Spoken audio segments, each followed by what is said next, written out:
everyone. So we are joined today by Hayley. So she is director of her business consultancy, IECOS, and she's going to be doing, so she's doing a social media takeover today. So she's going to be providing lots of great content on our page. And also we're doing a kind of a Q&A discussion point. She's going to tell us all about her and her business and how she can help you grow your business as well. So hi, Hayley. Do you want to introduce yourself? Hello, thank you very much for having me. As Lauren's already said, my name's Hayley, or Hayley K, as you will have seen in my my earlier post. And I am, as Lauren said, a business consultant. So I work with businesses to essentially help them improve and grow. And I do that based on my own business experiences. I've actually been in business myself for just over 13 years now. So I've been there, I've done it, I've got the t-shirt, I've made all the mistakes you can imagine, and now help other people to avoid making some of the mistakes that I did during my business journey. Oh, great. So before starting your own business then, been in business for 13 years. So what were you up to before you started that? What's kind of your, what did you do previously at your background? Yeah, so I set my first business up at the age of 18. So I've sort of always been in business, really. I left college, was working full time in a supermarket, not particularly enjoying it, and that's when I went into business after a bit of a sarcastic comment from my brother. Really, it was, "Oh, you're OCD. You should just set up a cleaning business." And I kind of just took it from there, and I went off into business, all dead excited and enthusiastic, not having a clue what I was doing. And I very much learnt the hard way. But I started the business in 2007. Within 4 months, I was starting to build a team of cleaners to work underneath me. And then within sort of 4 or 5 years, I'd hit all of those typical frustration points that most business owners will hit in the first sort of 3 or 4 years. And then I made some quite significant changes to my business and was able to actually build it, grow it, stabilize it, and I was actually able to exit that business in 2015, still owning 100% of the business, but I have a team of wonderful people that run that business on my behalf now, and there's 115 people in the business, I think, currently. So yeah, it still goes very strong. Which was then when I got invited to work in another organisation, helping them to improve and grow their business. I became a shareholder there, so that's sort of the background, and that's kind of how I got into consultancy, because people had heard about the things that I was doing, not only with my own business, but also with the new business, and obviously then with other clients.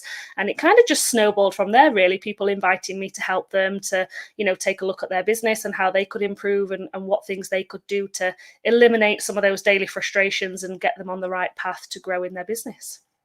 Perfect. So it's all about kind of doing what you're good at as well. And I guess finding something that you had a natural talent for. You're obviously very natural businesswoman, team leader, and that just kind of spiraled, kind of coming in and out of one business to the other, and then eventually having your own that you manage now.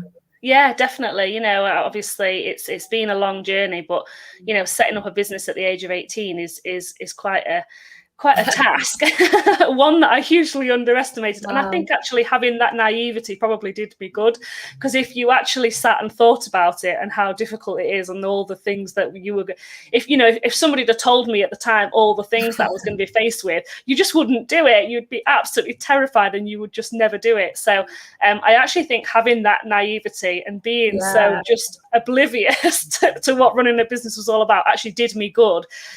Although I did very much learn the hard way. I tried to do everything by myself. I tried to, I was literally the cleaner, the office manager, the accountant, the HR advisor, everything. And it soon became overwhelming and frustrating. And, I fell into that cycle of just being frustrated. It was just felt like the same day, same problems, every day felt the same. And it just became really monotonous, which is when I decided that actually I really needed to make a change and turn the business around, which is what I did. So, yeah. Oh, so I say that like it was really easy. It wasn't easy. No, it was difficult to do, and it was a long process, but we got there in the end. Definitely. So if you could give yourself, your kind of 18-year-old self, one bit of advice now, looking back on everything you've been through, what would you say to yourself starting up at 18 years old? I don't know, actually. That's a really good question. I think if I was to tell my 18-year-old self, I think it's that you don't know everything, but then most 18-year-olds think that they know everything, especially girls. We like to be independent. I think I would say that, it's okay to have help in your business. I think I was very much along the lines of, no, I've built this business, I'm going to grow it, and I'm going to do everything by myself. But I was very reluctant to sort of step up and say, well, actually, no, I could really do with some help here. And I think it's just because, I was terrified of what people would say if they came in and started rummaging around in the business and found all the gaps that we'd got, but also just didn't want to feel patronized by people. I'd done really well to get it to the point that I'd got it to, sort of 3 or 4 years in, but I just needed some guidance, and I didn't go about that probably in the right way. So yeah, I would say speaking to people, being open, being honest, and just being truthful to yourself as well. You're on mute, Lauren. I can't hear you, dear. Sorry. That's all right. No, yeah, that's really, really good advice. And like you said, being a business owner, you wear a lot of different hats, and you've got all these different roles and responsibilities on yourself. And I think it's difficult to kind of start giving those out to other people. Yeah. And I guess it's like you said about having that balance, isn't it? And definitely asking for help, and not being afraid to and just stop doing everything yourself.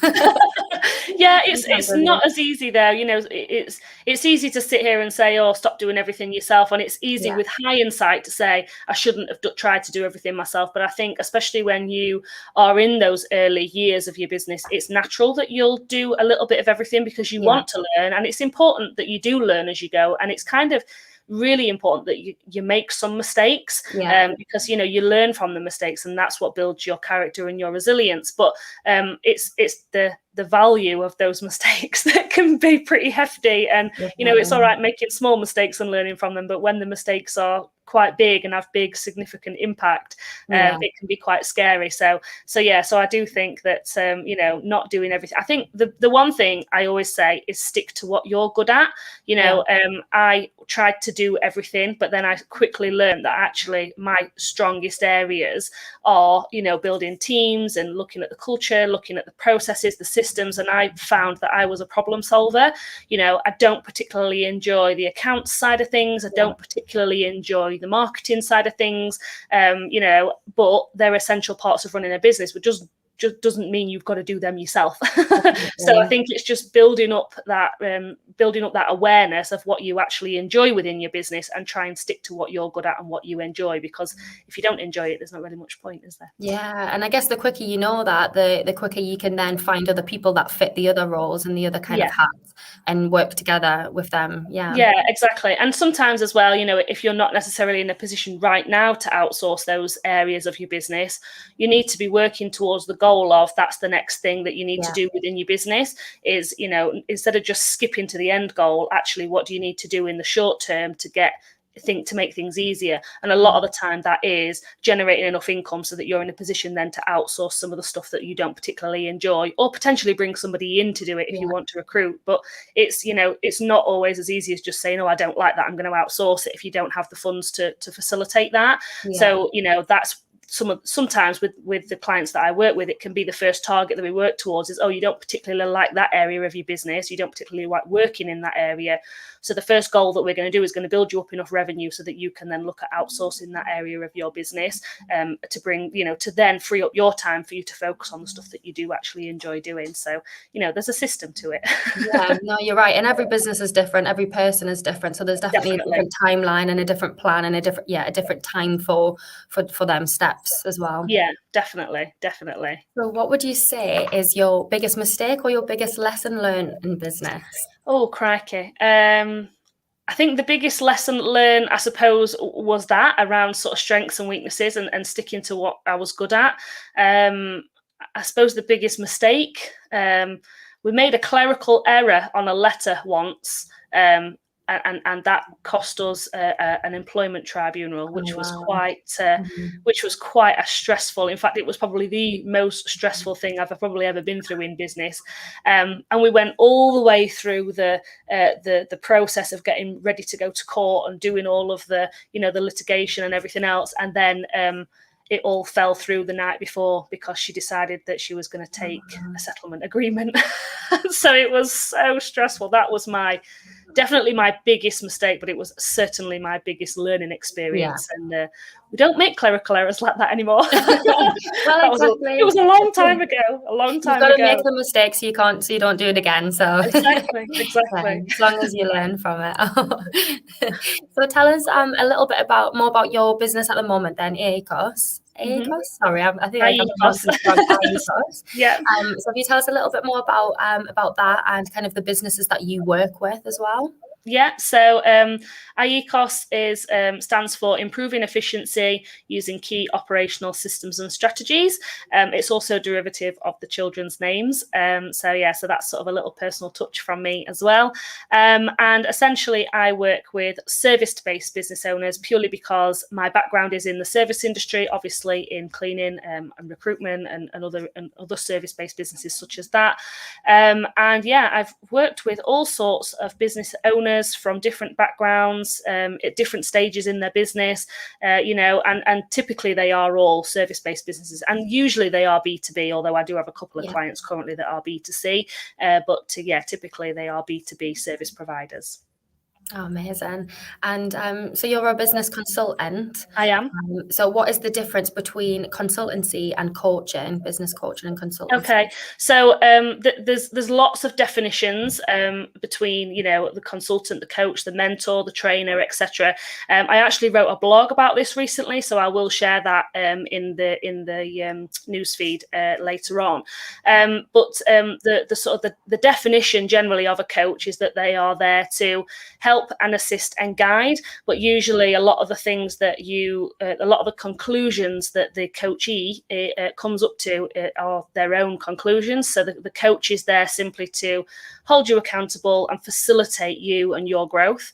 And you can have coaches for all sorts of different reasons. You can have business coaches, life coaches. There's all different types of coaches these days. Whereas a consultant is somebody that has actually got experience in that field. So obviously I am an experienced business owner, which is why I class myself as a consultant rather than a coach. I also have a much more practical approach to solving problems within business, which comes again from my experiences. And I'm able to draw down on some of the things that I've done. And I'm able to actually say, well, when I did this, I made this mistake, so it might be worth just reconsidering what it is you're thinking of doing. And whilst the outcome is always the decision of the client, because it's obviously their business and it's their decision, but it's everything I do is with the client's best interests at heart. So, everything I do in terms of guidance and everything, the advice that I give is, based on my experience, but how they can get the best out of me, but also out of their business. Lovely. And we also have a much more strategic approach to business than most people as well, which is quite nice. Oh, that sounds great. And especially when you have a more of a relatable experience, it kind of makes it a bit more personal as well to the clients, I guess, and a lot easier for them to understand and for you to understand as well where they're coming from and to work together. And I can actually give examples of work that I've done with other clients, but also within my own businesses, and I can bring all of the toolkits that I've built for my own businesses in the past. I can help recreate them in some respects as toolkits that they can utilize in their business, and I can actually help them to implement some of that stuff, whereas a coach doesn't necessarily do the implementation. They will hold you accountable, but they don't necessarily assist with the implementation, which sometimes I will do depending on the client and what it is that they need in their business at the time. So for business owners that are maybe looking to get a coach or a consultant, what's the kind of top tips that you would give them if they're kind of looking for that to start kind of help their business grow? Yeah, so I would say if you're looking for anybody to help you with your business, whether it be a coach, a mentor, advisor, consultant, whatever, make sure that you speak to more than just one. Don't just jump into bed with the first person that you meet, and make sure that you can have a really good open relationship with that person. You're going to be sharing some pretty deep stuff with them. You're going to be going through they're probably going to be looking at your accounts. They're going to be wanting to really deep dive into the the way in which your business is operating, and you've got to be open to that. So you've really got to feel comfortable that the person that you're talking to, is there for you. I have had experience in the past where, somebody came to help me with one of my businesses, and it turned out that they had vested interest because they were actually coming from another cleaning company. They'd been coaching with another cleaning company. They came to coach me only to discover that actually they were more interested in, finding out what they could find out for the other company because they wanted to buy us out, which actually was really not appropriate at all. No. So I think that whoever it is that you're working with, you need to be able to have a good relationship with them.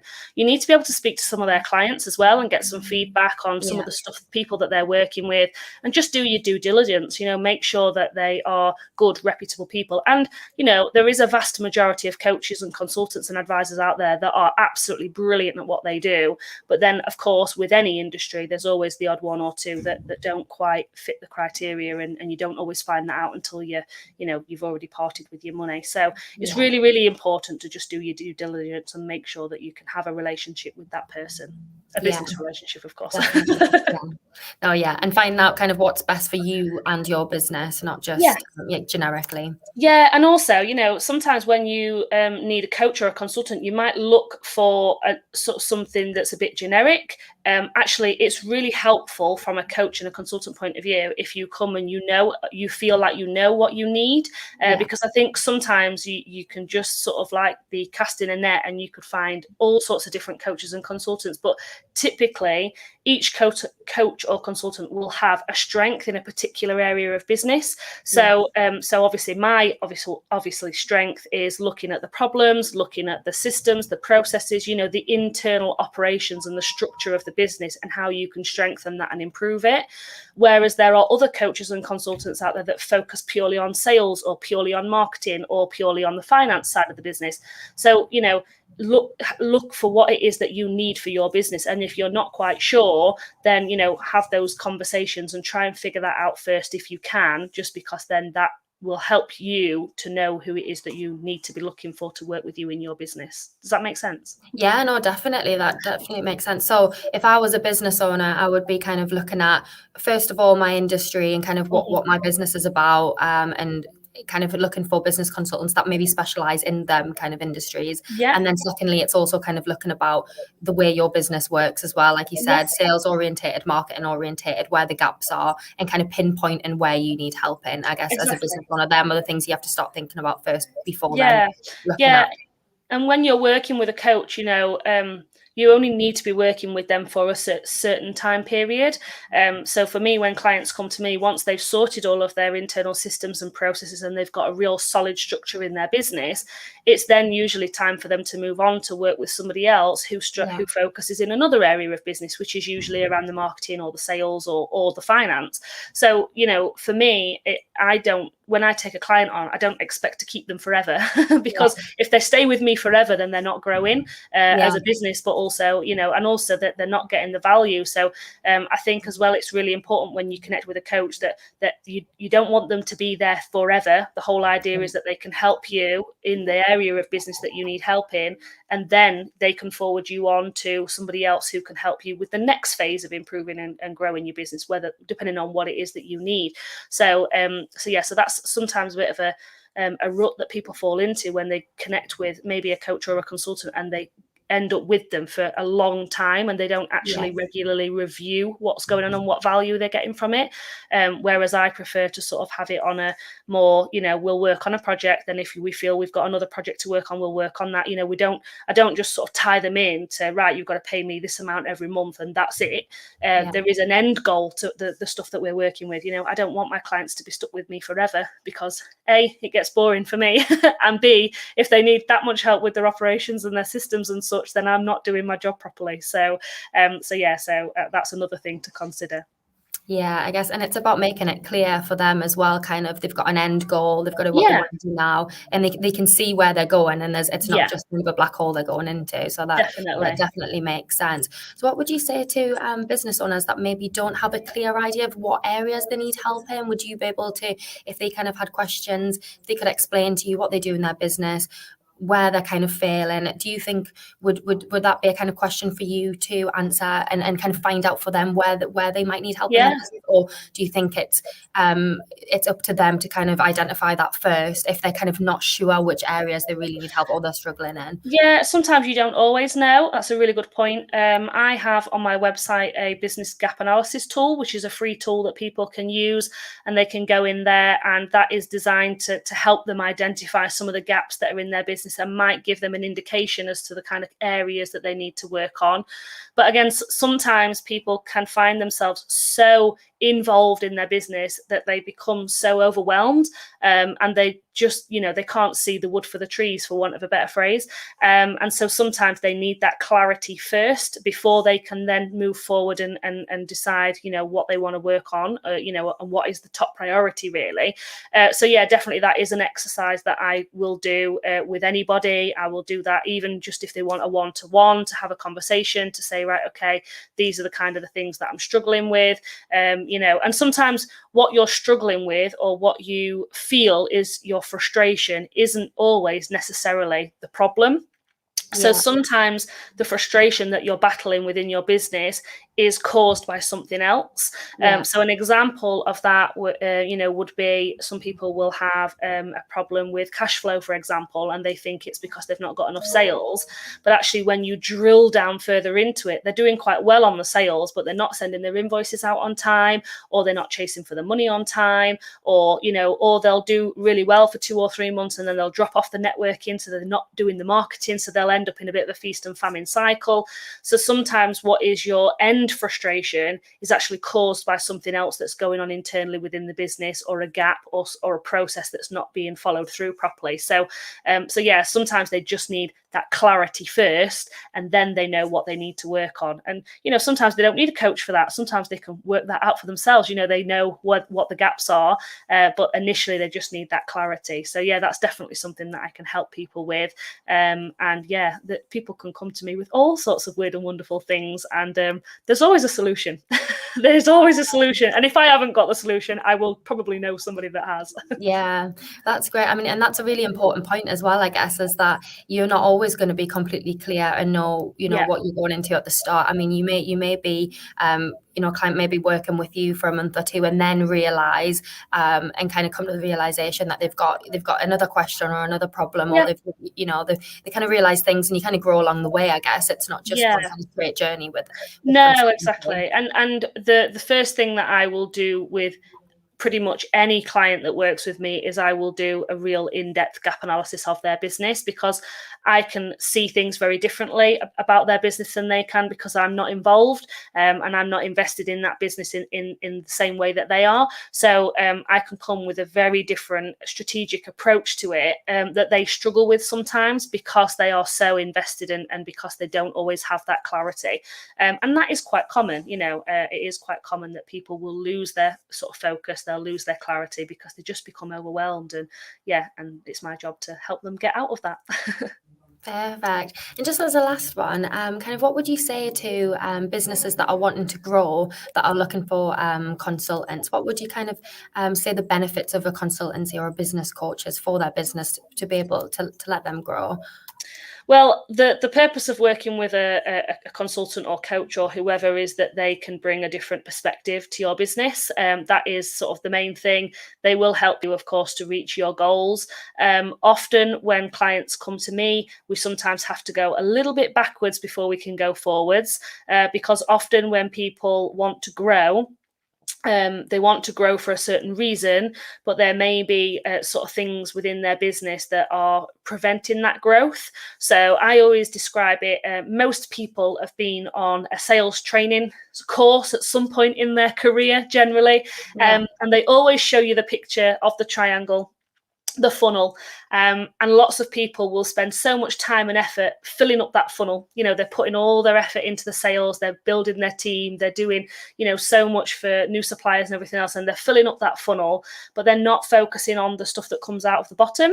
So when it comes out of the funnel, if you're putting your clients and staff and suppliers, etc., into a colander, then essentially you are just, all that effort that you're putting in, you're losing out of the bottom, because you don't have the right system systems and processes in place to keep those customers and those staff and those suppliers in place. So what I always say is you need to make sure that whatever you're putting into that funnel is then filtering down into a bucket. And the only way you can do that is by making sure that you have the right structure in your business. So before you rush off out, starting growing your business and focusing on increasing your sales and all the rest of it, make sure that you're actually able to keep those customers, make sure that you're able to keep those staff members, and of course the suppliers, and all those stakeholders that you're putting into that bucket need to be able to stay there. And the only way you can keep them in that place is if you have the right systems and processes to make sure that your customers and staff and suppliers are all looked after and taken care of. So that's the main thing I always say to anybody that's wanting to grow their business. Take a step back, assess where you're at currently, make sure you've got a really good solid foundation upon which to build.